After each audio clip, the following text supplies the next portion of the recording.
there, John and Liam. Welcome to the show. Thank you for joining us. How are you doing today? Hi, Kyle. Happy to be here.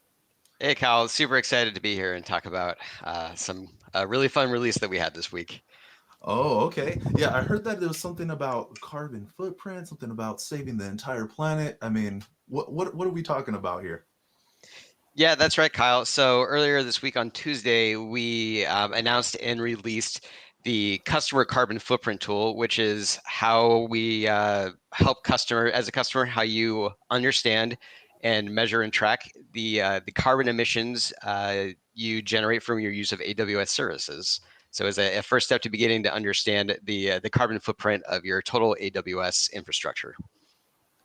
Got it. And I'm not like I'm all for saving the earth, but I really don't like fully understand like how carbon emissions and like AWS services kind of go hand in hand. Like where do those things kind of come together? Yeah, absolutely. And I forgot to properly introduce myself and Liam. So I am the senior product manager for AWS Sustainability, one half of the duo putting the carbon footprint tool together. Liam, if you want to go ahead and introduce yourself as well. Yeah, my name is Liam Greenemar. I'm a technical product manager in AWS Commerce Platform and happy to have worked with John on this exciting release.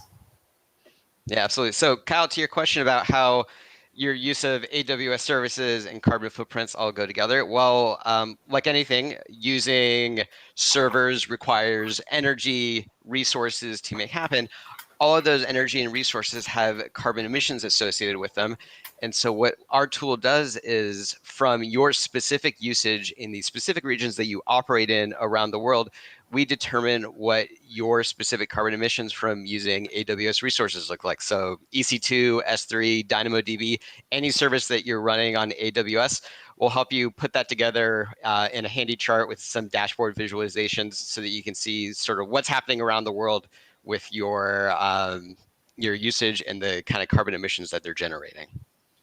Got it. So then essentially the tool is like there to help break down like how your resources are using things like energy and how that all kind of ties into the emissions. So like how does the tool work? Like how does it go about like calculating how each of these like services end up using or like how does it calculate their footprint? Yeah, exactly. So we're looking at a bunch of different data points from our AWS infrastructure. So that could be things like the amount of energy we're consuming at our sites, the amount of renewables we have procured around the world powering our data centers, um, the type of usage, total capacity, things like that to come up with the number. And say based on your usage of X number of instance hours of EC2 in Northern Virginia, this was the carbon footprint associated with them. Got it, got it. And we have like some really great things being said right here. A statement from Victor says this is quite important and awesome, enabling users to track their carbon footprint. This would also encourage folks that want to offset their carbon emissions to take steps. So it does sound like a really important tool to actually be using. But how did your team end up coming up with this idea? Like, where did this idea come from to even build this tool? Yeah, that's a great question, and I think like all great Amazon products, this started working back from our customers. A couple of years ago, we had one of our customers, frankly, just ask us, "Hey, we're trying to complete our sustainability reporting. We know AWS is a pretty significant component of that, but we have no way to accurately assess what those emissions look like. Can you help us?" And we said, well, we have no idea, but we're absolutely like, let's take a look and see if we can come up with a way to do this. And kind of from that engagement, it spawned this whole tool that we wanted to make sure, we figured if this was going to be useful to one customer, it was going to be useful to all customers. And I think this is something that is, critically important in today's world with the impact that we're all seeing from climate change. And this is sort of that first step. You can't do anything to reduce your carbon footprint if you can't even measure it to begin with. And this is the first step in that journey, in my opinion. Yeah, and it also sounds like like I said, I'm not a huge carbon footprint expert, but it does sound like if you're essentially having a lower carbon footprint, you might actually be using less resources and possibly even be saving money as a business too. So that Yeah, could be also interesting from many different perspectives, actually. yeah, I think the best way to sort of that describe that scenario is Peter DeSantis. I think put this best in his keynote speech at reInvent last year, which is, the greenest energy is the energy you don't ever consume. And so I think in a lot of ways, how we reduce things that you do that reduce your cost and reduce your usage on AWS, making sure you're using more efficient utilization of your resources and that sort of thing. Well, not only will that save you money, it will also drive down your carbon footprint. Awesome. Okay, got it. So I would assume that there's probably like some benefits, there might be like some regulations where you want to essentially lower your carbon footprint, and there might even be some benefits as a business to do that if when you're like going through all the taxes and write-offs and things like that. So it definitely does sound like a very important thing, if not from the, let's say, the planet perspective, but from a business perspective. So yeah, it definitely makes a lot of sense. Now, so could you tell me like a little bit about the tool? Like, what is it that it like? How does it help customers lower their emissions? Right. Like, so if I already have my app all up and running, how would this tool actually like help me lower my footprint? Yeah, good question. And like I said, the first step to lowering your footprint is just to be able to measure it, right? Understanding and benchmarking where you're at in today's role with your environments. And so the way it works right now is you can log into the billing console, and there is a carbon footprint tool drop down from the sidebar where you can see a dashboard of your current emissions and play around with the time frame you want to look at.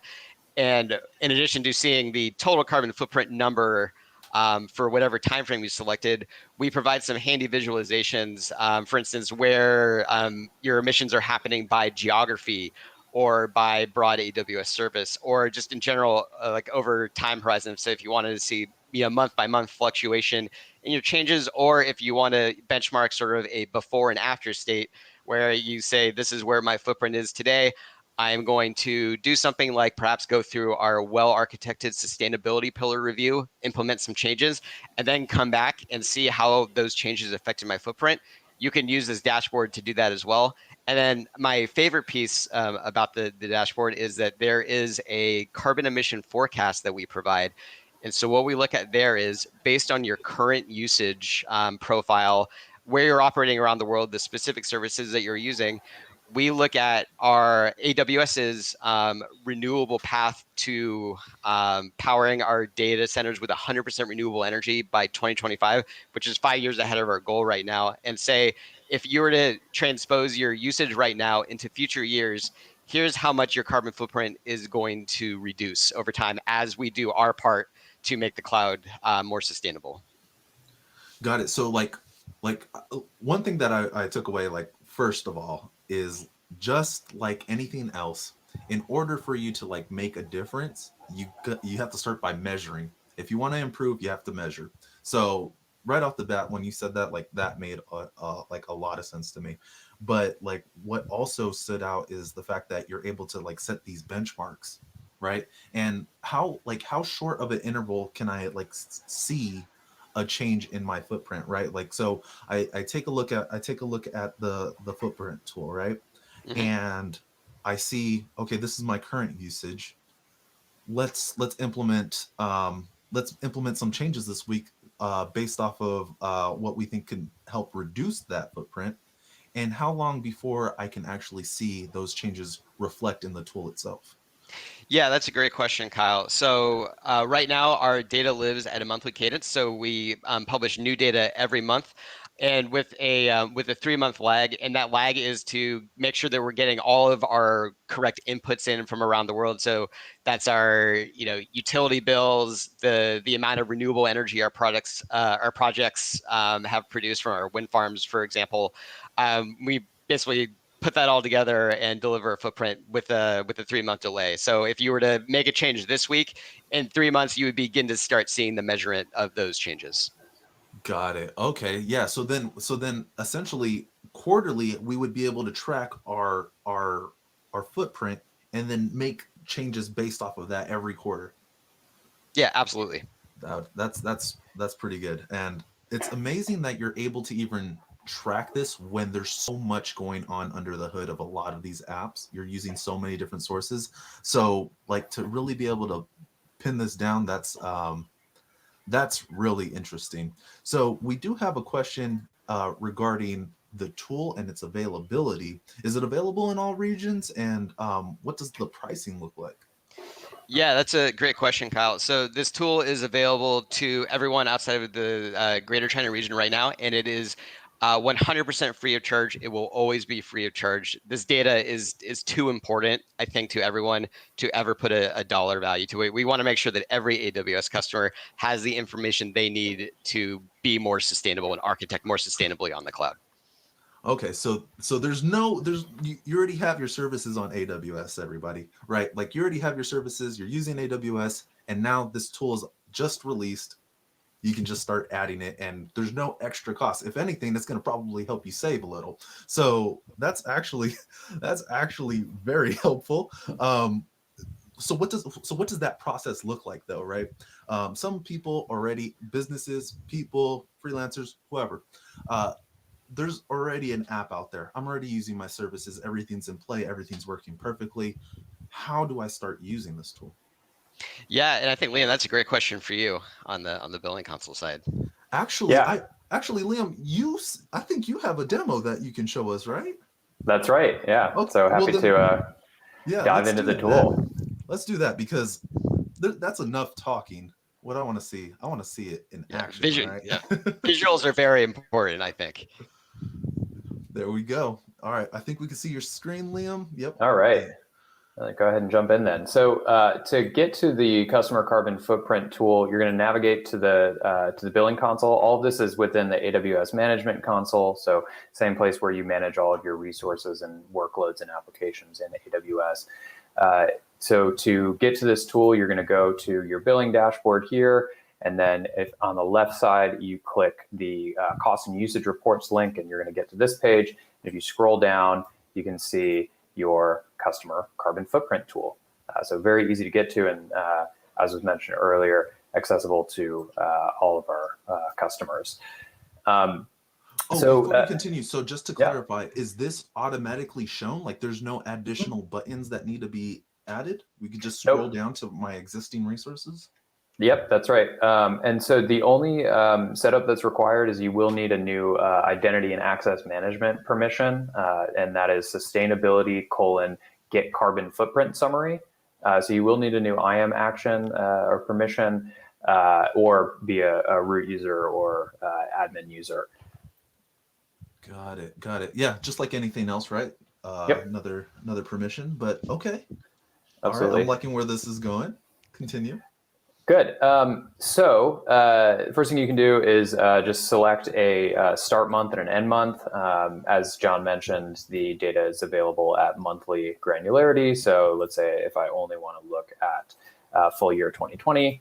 And what we see here, I'll just kind of walk through the layout of the tool. On the left side here, probably the headline number, the most important number here is the one we've highlighted in green, which is your estimated AWS emissions. So this is the total emissions over this time period that you've selected that have resulted from your use of AWS products and services. All of the numbers that we report in this tool are in metric tons of carbon dioxide equivalent. And that's in keeping with the greenhouse gas protocol. And so we've got your total estimated emissions, and then these numbers in blue are the emissions that you've saved relative to an on-premise equivalent workload by using AWS. So in this case, with the sample data we're looking at here, you can see you've saved 9.5 metric tons of emissions by using AWS, and that kind of breaks down into how much you've saved from AWS's renewable energy purchases and how much you've saved by virtue of AWS's overall efficiency and server utilization and economies of scale. Got it. From Okay. there, you can view breakdowns by geography. So we look at all the specific regions and data centers that you're operating and running your workloads in, and then aggregate this data up to the geography level. So here we can see that all of the emissions are coming from the Americas. You can also see a breakdown by service. We show you your EC2 emissions and S3 and then other services. As you scroll down, you can see your AWS carbon emission statistics. So this is a time series of your emissions over time. And so you can view this by month or quarter, or if we select a longer time horizon, we can look at it by year. Wow. Okay, so I see that you're selecting timelines. Let me interrupt you a little bit. Yeah. So I see that you're selecting timelines, and this is going back into 2020, and I'm assuming that this project is, like continuing to run. So, and the tool wasn't available. So, does that mean that I can look into the past before this tool was available to me and actually see what my carbon emissions were in the past and start comparing them from then? Yeah, absolutely. So all of our data starts in January 2020. And so you can, at this point, see almost a full 2 years of data. Oh, wow. Okay. Yep. And then the last thing that I wanted to highlight is this path to renewable energy chart that John mentioned earlier. And what this shows is based on your current workloads, how are your emissions going to change over time as AWS makes progress towards our 100% renewable energy goal. Got it. So the forecast is already showing that the emissions are just going to continue to decline with the current setup, and that's with no necessary changes on behalf of the developer or the team. Yeah, that's right. And I think that points to the way that we think about sustainability as part of the well-architected framework, which is AWS is responsible for sustainability of the cloud, whereas the customer is responsible for sustainability in the cloud. And so even if the customer took no actions, the renewable energy projects that we bring online and the efficiency improvement projects that we work on in our data centers, those are going to reduce the emissions associated with customers' existing workloads without those customers doing anything. But at the same time, customers are responsible for identifying how they can architect or optimize their workloads and their applications to reduce the carbon footprint associated with those workloads, much the same way that they would, optimize or re-architect to save cost. Got it. Okay. Yeah, that makes sense, right? AWS is doing its thing to lower the amount of carbon emissions, but it's at the same time, based off of what the needs are for the app or whatever you're building, obviously it's going to still be up to you. Now, we do have a really interesting question in terms of granularity. Like what are we actually able to see in terms of the differences between carbon emissions for each of the services? And Lewis asked this question: does the tool show differences of carbon emissions between EC2 instance types? And then he has a couple of examples. Yeah, that's a great question that I'm happy to take. So for right now, we calculate the data, but provide it aggregated as EC2 for now. We'll continue as part of our future development, look to provide more granular data in the tool over time, so customers can begin to start making those sort of very specific differentiations. Got it. So just like all AWS services, it starts somewhere. It starts usually in a really great place, which is what we have right now. And then, as time goes by, this isn't going to be a tool that they just leave. Hey, it's not done. It's not like, oh, we're done. Just leave it. That's how it is forever. No, it sounds like there's going to be improvements in the future. So just, keep checking your carbon footprint tool, and, there'll be changes over time. And I assume that it's only going to get better. Yeah, exactly right. And for us, we always felt that our North Star is making sure that customers have carbon emissions. And that was what we wanted to make sure that they had access to first as we then go and continue to develop and build out the tool. Yeah, that makes a lot of sense. And I like the fact that you can actually like print this out. So if you need to like start filing this into reports, you can, actually print it out or save it as PDF, and then you can like keep track of that information there. Yeah, bring it to your CTO when you say you want to architect more sustainably on the cloud, and here's what the impact will be. Yep, there you go. All right. Well, this is really cool. Thanks so much, Liam. Is there anything else that we need to take a look at? No, that's everything that I wanted to demo. Okay, yeah. I mean, this was like a really great demo. I can't wait to like start looking at some of my projects and like see my emissions over the past couple of months, because my projects are relatively shorter, but since it's tracking since 2020, yeah, can't wait to start looking at that information. Great. All right. So, yeah, John, Liam, is there anything else that folks need to know about the carbon footprint tool? It sounds like some of the people in the chat they were already following you along, Liam. They were able to take a look at how their footprint is breaking down. But is there anything else that people should know about this thing? I think that covers everything we should know, but like I would encourage you as a call to action, go log into the billing console, go check it out.